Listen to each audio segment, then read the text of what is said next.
Oui, en fait, j'ai lu presque partout, sur la plupart des plateformes, c'était déjà mentionné que Stéphie Mavididi eh, a donné son accord, son aval pour jouer avec la République démocratique du Congo. Alors, j'ai été curieux d'aller vérifier la source parce qu'aucune source officielle ne m'a donné cette information. J'ai vraiment cherché partout officiellement cette information, je ne l'ai pas trouvée. Alors, j'ai essayé de contacter certaines personnes. C'est alors que qu'on me dira qu'il y a les officiels de la République démocratique du Congo qui étaient en contact avec Stéphie depuis tout ce temps. Alors, arrivé à leur réunion de ce vendredi, je parle du vendredi 23 janvier, alors Stéphie leur a donné son aval d'une manière un peu verbale. Il leur a donné son aval d'une manière verbale pour dire qu'il est d'accord de représenter la République démocratique du Congo. Alors, cet accord verbal sera formalisé d'ici, je pense, d'ici la fin de ce mois. D'ici la fin de ce mois. Alors, tout dépendra maintenant de comment est-ce que cela sera pris au niveau au niveau de l'organisation du football congolais. Parce qu'il va falloir maintenant se lancer il va falloir se lancer du côté administratif. Il faudra que cela soit formalisé du côté administratif avec un passeport officiel. Il faudra que la CAF et la FIFA soient officiellement informées. Et cette information doit se passer d'une manière du tout formelle. Et la CAF doit avoir le temps, parce que la CAF la FIFA doit avoir le temps de répondre, d'étudier les dossiers et de répondre. Parce qu'à la FIFA, il y a des tonnes et des tonnes de dossiers.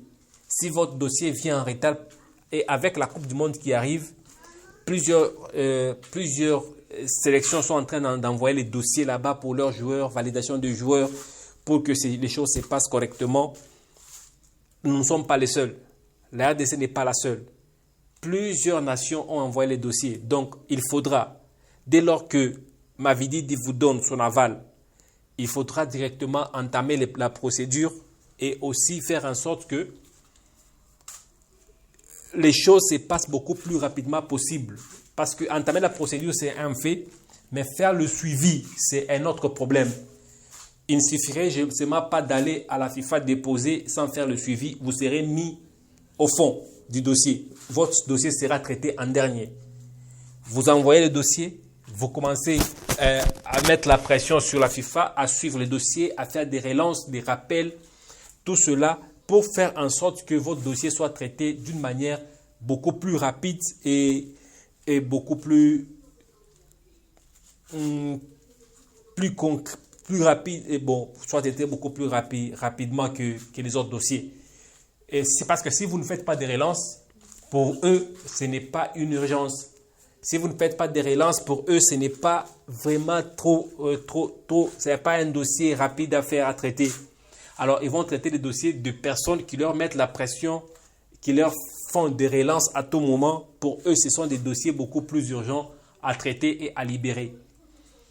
Si Mavididi a donné réellement, selon l'information que j'ai, a donné vraiment son aval, le gros lot du travail qui reste, c'est du côté administratif, du côté maintenant de la confédération ou soit de l'organisation du football local, du football congolais.